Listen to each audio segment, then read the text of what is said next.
कौन बनेगा नेता। नगर निगम के चुनाव पास आने वाले थे। पूरे कानपुर शहर में टिकट को लेकर मारामारी शुरू थी, लेकिन सबसे ज्यादा चर्चा में वार्ड नंबर 40 की सीट थी। वो इसलिए क्योंकि इस बार वहां की सीट महिला के लिए आरक्षित थी। अब सवाल ये था कि चुनाव लड़ेगा कौन। इससे पहले ठाकुर साहब वहां से पार्षद थे और इस बार उन्होंने अपनी पत्नी सीमा ठाकुर को टिकट दिलवाई और ठाकुर साहब की शान के कारण सीमा जी ने 20,000 वोटों से चुनाव जीत लिया। अरे बधाई हो सीमा भाभी, अब तो आप वार्ड की पार्षद बन गई हैं।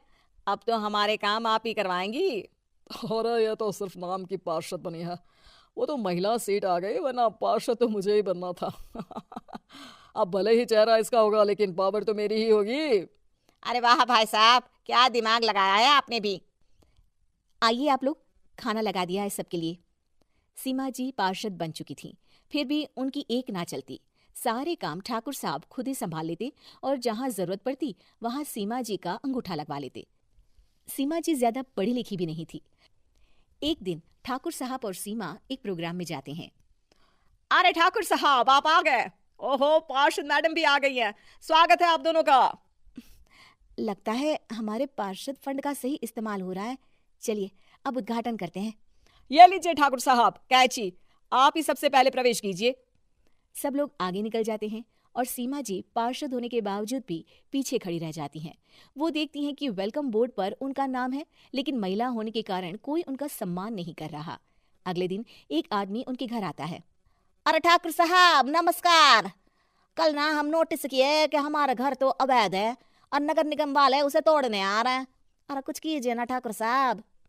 देखो भाई, मैं तो ज्यादा कुछ कर नहीं सकता, पर अगर तुम सबकी जेब गर्म कर दो तो कुछ हो सकता है। कुल मिलाकर 4 लाख लगेंगे। अरे 4 लाख ठाकुर साहब?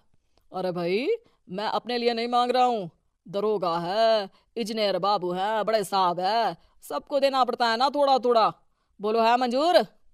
तभी वहां अचानक सीमा जी आ जाती हैं। अरे ये आप क्या कर रहे हैं? पहले इन्हीं लोगों से तो आपने वोट मांगे, अब इनसे ही पैसे ले रहे हो। अरे चुप रहो तुम, तुम्हारा काम है सिर्फ अंगूठा लगाना, तुम वही किया करो। मुझे दूसरे काम तुम मत सिखाओ, समझी?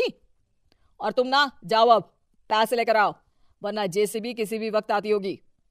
सब कुछ ऐसे ही चलते रहता है। एक दिन सीमा जी और ठाकुर साहब को एक लोकल मीटिंग में बुलाया जाता है। वहां पर कई और अधिकारी लोग भी मौजूद रहते हैं। अब मैं चाहूंगा कि ठाकुर साहब हमारे बीच 2 शब्द कहें। मेरे प्यारे भाइयों और बहनों, आज मेरा सौभाग्य है कि मैं आप सबकी सेवा दिन रात कर पा रहा हूं।